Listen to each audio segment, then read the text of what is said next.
Hello, art historians, and welcome to the second part of our lecture over 20th century architecture. So in the first part of this lecture, we looked at kind of following on from the late 1800s, early 1900s with Louis Sullivan, and we moved into looking at Frank Lloyd Wright, who kind of had the same idea as Louis Sullivan with organic architecture, but just a little bit, right? And then we started looking at this new Bauhaus style, which developed in Germany, was banned by the Nazis. And so those architects moved to different parts of the world, including the United States and also France, where we see Le Corbusier build Villa Savoy, right?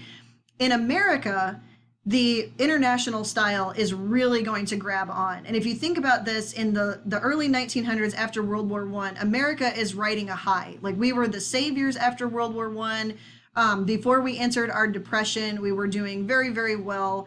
And then later on, after the disruption of World War II, that Bauhaus style of us getting back on our feet after World War II, because World War II really pulled us out of the depression, the Bauhaus style really spoke to our businesses, kind of like a power suit, because these nice clean lines, like sometimes when you see a man buying a suit, it's like, I like the clean lines of it. It's very boxy, kind of, flattering a little bit. So remember, in America, it was not called the Bauhaus, all right? That was not good because it was German. It's called the international style, all right? Because it kind of translated everywhere, basically. So we're going to start to see those characteristics of the Bauhaus international style appear on all kinds of buildings. So not just houses like Villa Savoy, but also we're going to see it show off on buildings. So for example, this right here is a bank. And once you see the international Bauhaus style, you can't really unsee it. Like, it's really easy to kind of pick out everywhere. There's a couple buildings actually on 64 heading out towards Wentzville and O'Fallon that really, really show that have these flat roofs, white walls, lots of windows, and they use modern materials of concrete, glass, and steel, all right? So this right here, for example, is going to be the first modern glass curtain style skyscraper in Manhattan. So we're talking New York, all right, which we consider to be like the hub of all things, all right? And if you look at this right here, at first glance, this appears to be done by an architect who wanted nothing to do with the past, all right? Absolutely not, because there's nothing on the outside of this that appears to be Greek or Roman or even Gothic. But even though it is an extremely modern style building, it was actually built in mind with the other art styles from the past, and I'll explain. All right, so the architect that we're going to talk about is Ludwig Mies van der Rohe, all right, and a lot of people call him Mies van der Rohe, which is kind of his last name, but people think his first name is Mies, and it's not. It's Ludwig, all right, who is from Germany and was one of the architects that actually left for fear of being persecuted by the Nazis after the Bauhaus got shut down. And so he came here to the United States, and this building right here is the Seagram building, all right, and it's Seagram's gin, all right, so we're talking an alcohol. Now, what's crazy about this is you might be thinking to yourself, wait, Ms. Schellhorn, the United States for Prohibition, how is it that a building this big would be made for a successful alcohol company? Well, here's the catch. Seagram's gin was actually made in Canada. So they were able to still keep selling it during the time of Prohibition. So they had a lot of money and set up this office in the United States. So it's kind of a multinational corporation. And when it came time to build this building, they had a lot of architects pitch their ideas for it, including Frank Lloyd Wright, who was getting too old at this point. They said, no, I think he's 90, so no. They tried Le Corbusier, who they said was way too difficult to work with. He was just not an easy guy to work with at all. And then they picked Ludwig Mies van der Rohe, all right, who decided to use the international style to kind of show off how well America was doing after these wars. Okay, Gretchen, sorry, I'm working from home, guys. All right, so the Seagram's building in New York, because of its design, actually becomes the model for a modern building. It completely rejects the stone and the brick. It is made out of completely modern materials, steel, glass, and bronze, all right? And Mies van der Rohe, his his entire quote is less is more. All right. He's like, we don't need a lot of stuff. We don't need a lot of details. The design will speak for itself. He's like, I don't want it to be interesting. I want it to be good. All right. So it's almost like this building was designed as a business suit. Okay, so I really like how somebody described this building as a beautiful lady with a hidden corset. All right, so what we're talking about here is a corset. Remember, women used to wear these like around their waist, and it gave them good posture, and it had these really strong like ribs in it that kind of sucked her waist in, but it gave her support from the inside, like under her dress. So essentially this building is the exact same thing because it is supported from the inside with those steel beams, right? Which is great, but then that allows for the outside to be very decorative. So even though this is supposed to be kind of cold and businesslike at the same time, it really is kind of like that. Like it's feminine, almost like support from the inside. Now you'll notice that this is the first curtain wall building. All right, so just an entire wall of curtains on the outside. And if everybody who's like, wait, what do you mean by that? The bronze beams that are on the outside of this, all right, so like you can see the lines that kind of go like this. It would almost be like if a woman had pinstripes on her dress, all right? They do nothing. They are just basically sitting on the outside of the building. They're not holding the windows. All they do is add decoration and verticality. They're not functional at all. So you're talking about basically this is an entire wall of glass, this curtain wall, with then on the outside is these beams, which are strictly decorative. That's all. And there's a reason for that, and I'll explain in a second. And one of the things that Mies van der Rohe did that was completely new is instead of having the building sitting directly on the street, so like you're walking down the street, you walk off the street, and then you're in the building, he put this plaza in front of it with two fountains, where as you walked into the fountain, like on this plaza, and you started to look up, you could really, you know, take a good look at the grandeur and beauty of this. And the interior of the first floor blended with the outside. So it almost kind of looked like the city was part of the building and the building was part of the city, right? So it is incredibly modernist. Like, so if you guys look here, you can see that those bronze skin, the beams on the outside are kind of like, hey, yeah, we have structure on the inside, but they're not functional. It's almost like the columns, the engaged columns that are on the Colosseum that don't hold it up. It's held up by the barrel vaulting in the concrete, but this is held up by steel beams on the inside. So the outside is bronze beams. The inside is that steel skeleton that we would see from Louis Sullivan that holds the building up from the inside out. And why all the glass curtain windows? Well, basically, you're looking inside and seeing productivity taking place. So not only does the windows bring in light, but it also allows you to see the business going on inside, that this is a productive, thriving business with all this happening on the interior. So this would be what it's like when you're walking up, like you're walking up on kind of this white marble on the ground, and you're walking up the plaza, and then there's white marble on the interior. So it almost feels like the building is part of this, right? And then you can see the columns at the bottom that are part of that steel skeleton on the inside, right? So that way that curtain wall is just kind of there. So here's another building of it. Oh, and there was also the famous Four Seasons restaurant used to be inside of this building as well, if you ever heard of the Four Seasons restaurant. But this kind of allows people to be part of the building and part of the city at the same time. So the white entryway, and then, you know, the white marble on the inside as well. Now, this is what I love about this building so much, all right? Because from first glance, it is purely modernist. Like, there is nothing on the outside that at the first eye appears to be classical or traditional at all. But Mies van der Rohe was a huge fan of Greek architecture. He loved the symmetry, he loved the idea. So he does pay tribute to the classical past. Even though there's no Greek decoration on it, you'll notice that just like Sullivan, it's in three parts, like a column. It has the bottom or the base, it has the shaft of the building, and then it has the capital on the top of it. So that is that balance and symmetry of perfection that you would have seen in ancient Greece. He uses bronze on the outside, and every year they come in and they polish it a little bit, but it's supposed to turn a little bit green. And the reason for that is it gives it that appearance of like Greek bronze sculpture.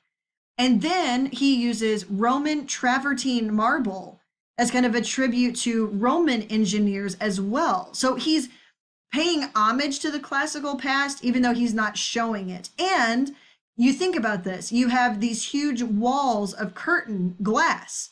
That's Gothic, though it's not supported from the outside like the cathedrals are, it's supported from the inside. So instead of flying buttresses holding up this glass wall, it's held up from the inside instead, which is pretty cool. This is actually in Chicago. Ludwig Mies van der Rohe is buried in Chicago, very close to Louis Sullivan, actually. And you can see this is his grave.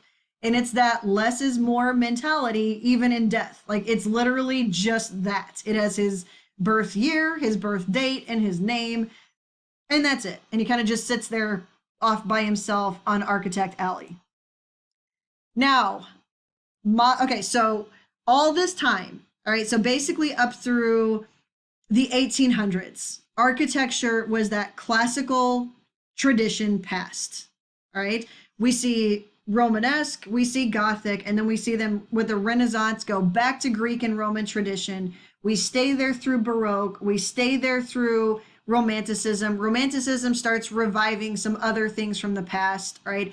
Then in the 1800s, 1900s, we hit modernism, right? Louis Sullivan, modernism, get rid of the past, right? Only do what is present and right in front of you with modern materials. Okay, eventually that got boring. They got tired of it. So architects started to say, okay, what if we brought back the past, but we used the past in non-traditional ways? What if we played with it? What if we had fun with the classical past and put new twists on it? So let's not, these guys would have loved Mannerists, right? Like, they're basically the same thing. They're like, we're going to play with the past a little bit. So you're going to start to see with postmodern, all right, that they almost go back to the past, but they do it in such a fun way. So for example, this building I'm showing you right here is postmodern.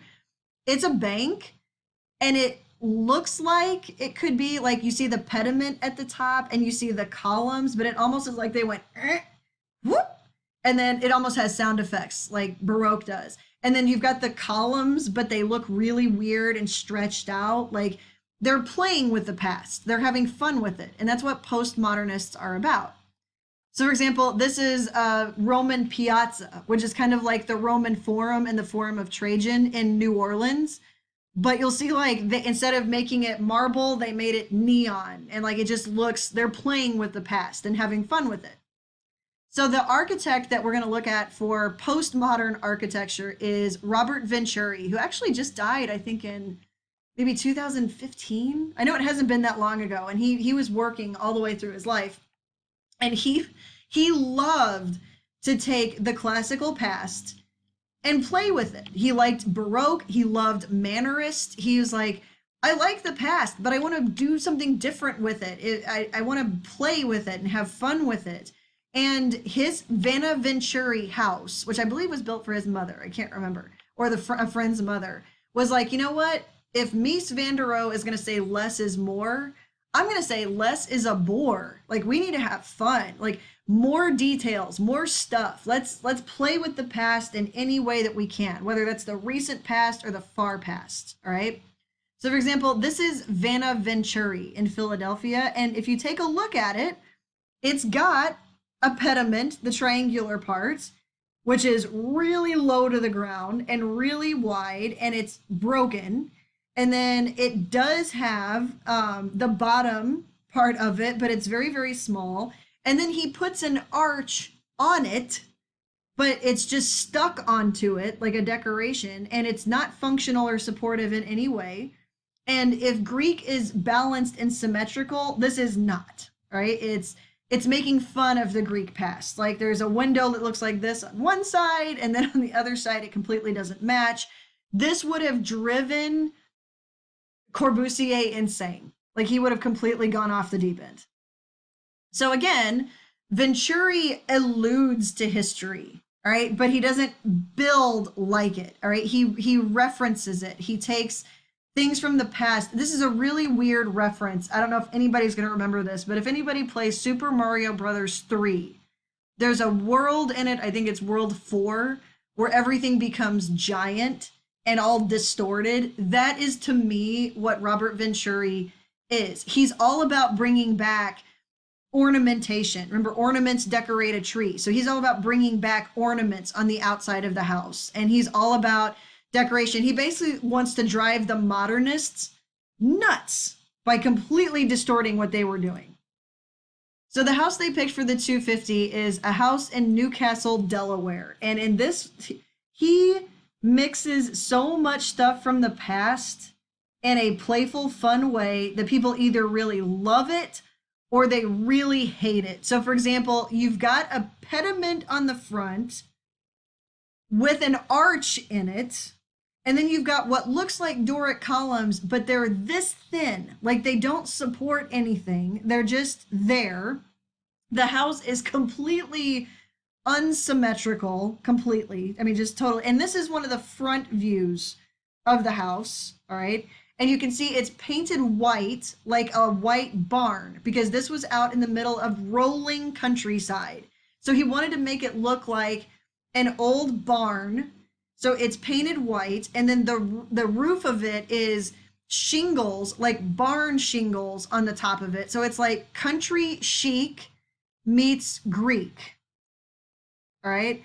So it's in a natural environment, and this is actually the back of the house, and the owner of the house liked to bird watch.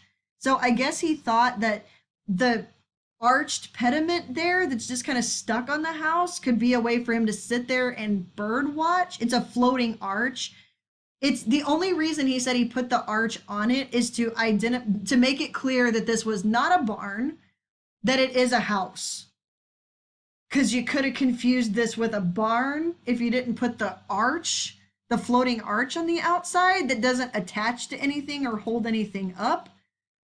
So basically, he was so over the modern stuff, but he didn't want to recreate the past. So he just does a whole bunch of stuff from the past. So it's country barn chic mixed with Greek with Roman arches in it. And in the inside, it looks like rib vaulted Gothic ceilings that don't actually hold anything up. They look like they've been cut out and put there because they're not actually supporting the ceiling at all.